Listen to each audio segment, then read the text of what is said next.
भारत में एक बार फिर से 47 चीनी ऐप्स बैन करने का फैसला किया गया। ये ऐप्स कुछ समय पहले बैन किए गए ऐप्स के क्लोन के तौर पर काम कर रहे थे। मोदी सरकार ने इससे पहले 59 ऐप्स को बैन किया था, जिसमें कई पॉपुलर ऐप्स शामिल हैं। इसमें टिकटॉक, वीचैट से लेकर अलीबाबा के ऐप्स, यूसी न्यूज और यूसी ब्राउजर शामिल हैं।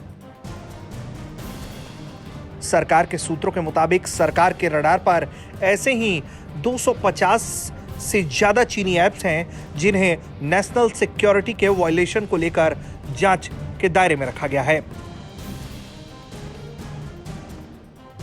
सूत्रों के मुताबिक चीनी ऐप्स की नई लिस्ट तैयार की जा रही है। इसमें कुछ टॉप गेमिंग ऐप्स भी शामिल हैं। मुमकिन है अगली लिस्ट आने के बाद भारत में कई पॉपुलर चीनी गेम्स भी बैन किए जा सकते हैं।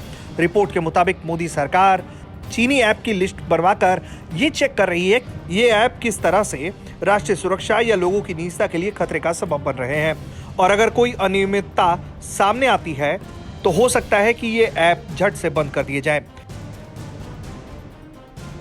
गृह मंत्रालय ने अभी तक इस पर किसी तरह की कोई टिप्पणी नहीं की है, लेकिन इस मामले से जुड़े एक आधिकारिक सूत्र ने बताया है कि चीन के ऐप्स का लगातार रिव्यू किया जा रहा है और यह भी पता लगाने की कोशिश है कि उन्हें फंडिंग कहां से हो रही है।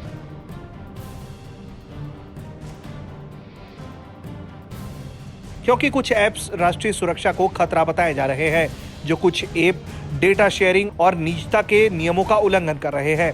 मतलब साफ है कि सरकार एक बड़ा एक्शन प्लान तैयार कर रही है जिससे साइबर सिक्योरिटी को मजबूत किया जा सके और भारतीय नागरिकों के डेटा को सुरक्षा प्रदान किया जा सके।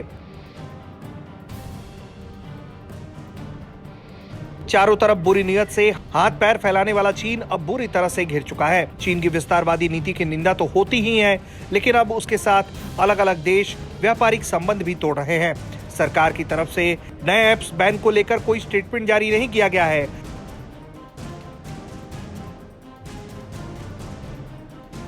अब सवाल यह है कि क्या पबजी को भी इस बार बैन कर दिया जाएगा, क्योंकि पबजी के भी कई कनेक्शन चीन से जुड़े हैं। हालांकि यह ऐप पूरी तरह से चीनी नहीं है।